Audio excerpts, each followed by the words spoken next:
Hello, good morning. Welcome back to my channel, JBTeguihanon Engineering and Chemistry Tutorial. So in this video, we are going to continue our study in refrigeration system, but we are in the review phase. We are in the last video we had reviewed the conduction, trans one of the mode of heat transfer. So the mode transfer are the following, right? Conduction, convection, and then radiation. Okay, we have done conduction last in our last video. Please, for those of you who have not subscribed, please subscribe so that you are updated to the video. So today we are going to study convection. Okay, heat transfer by convection is used to move heat. Remember, heat is an energy that travel. So it is called actually an energy or transit energy. Okay, it travels from one place to another, from higher region, high temperature region to a lower temperature region. Okay, so if there is a temperature difference, meaning hot air outside, then you are inside the room. So there, you must expect that heat will travel from higher temperature to a lower temperature, and in that case that is in your room, so your room will become hotter because the heat travels from outside of your house going to going into your house, and eventually you will feel the heat. Okay, and that is actually through convection. So convection is used to move heat from one location to another by means of current set up in the fluid medium. So, what are the most common fluid mediums used in heating and air conditioning? That is actually air and water. Okay, so we have an example here in this figure. Okay, in this figure we have figure 1.11, but before that we have figure 1.10 here on the right side of the screen, or left side, sorry. And this is a setup of air from the room enters the blower. So you have here the blower, this guy here, and this is the room temperature going in at 70 degree Fahrenheit. This is a return air from the room. So suppose your room is in this side here. So the air is now returning to the machine. Okay, so that's what it says, 70 degrees Celsius.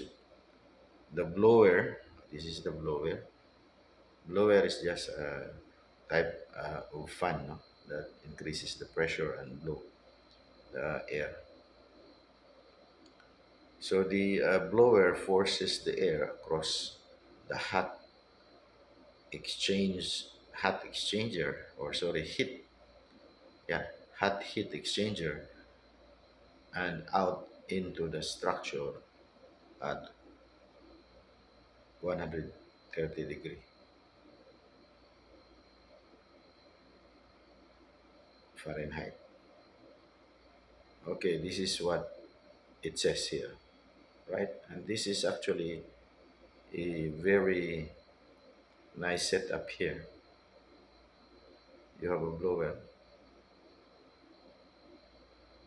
you have a gas flame for heat, and you have a heat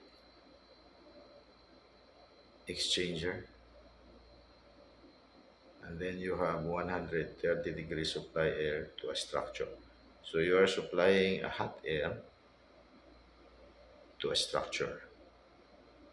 Okay, I don't know what that structure is. It could be a room, it could be a factory, it could be a warehouse, it could be uh, anything. Okay, that perhaps the outside air is very cool, so you are heating the place or the structure so that it will reach to a comfortable level, right? So in figure 1.11, we have the natural convection occurs when heated air raises and cool air takes its place. So here's the scenario. You have here a room. You have a room. You have a window here outside. This is your window. And your outside air is 10 degree Fahrenheit. That is very cool because 0 degrees Celsius is around about 32 degree Fahrenheit. So this is negative degree Celsius. So it's very cool outside, and natural warm air is actually tend to go up, and then cool air take place here. Okay, you have the setup of the equipment in here, right? Cool air in from air from floor into the bottom. You have hot water baseboard heat, and then it is covered with decorative metal, and then warm air expands and raises because it is now lighter, and the raising effect draws cooler air into the bottom. So normally, typically, the cool air is at the bottom of a structure and hot air is up there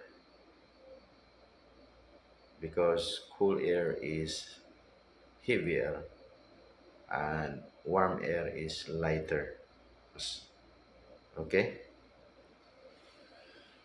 that is conviction. And then we go to the engineering aspect of this. And let me switch the presentation here. I go to my PowerPoint, and this is actually an engineering approach.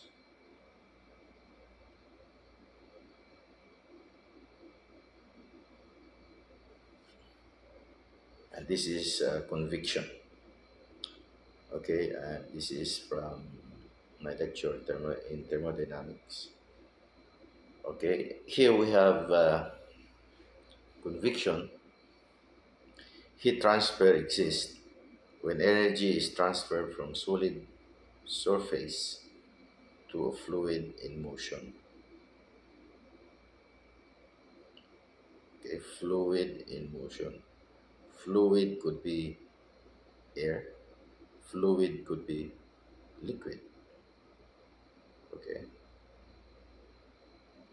so it is a combination of energy transferred both by conduction and advection.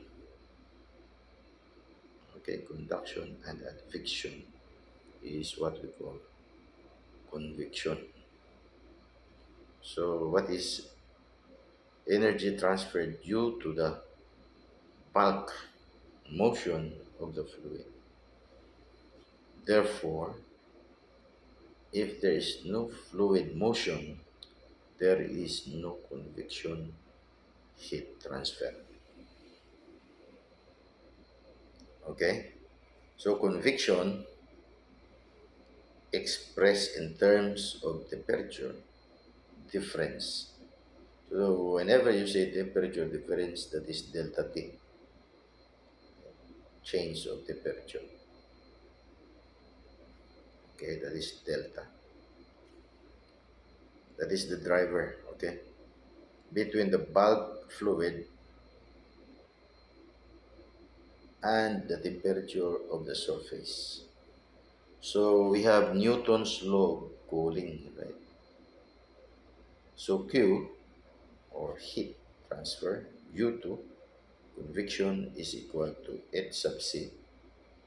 H sub C is convection heat transfer coefficient, and the units are W, or watt per square meter Kelvin, or BTU per second, feet square degree Fahrenheit. And then in A is area, the same here, area. Then you have the change of temperature, same here. But of course you don't have L and K, but you have H sub C. Okay? And depends on the property of the fluid, including its velocity. This one, the H sub C. That depends on the property of fluid, including velocity. Take note of that. And the wall geometry. Okay? So free convection occurs due to the temperature difference only, whereas forced convection results from fluid being forced, as with fan.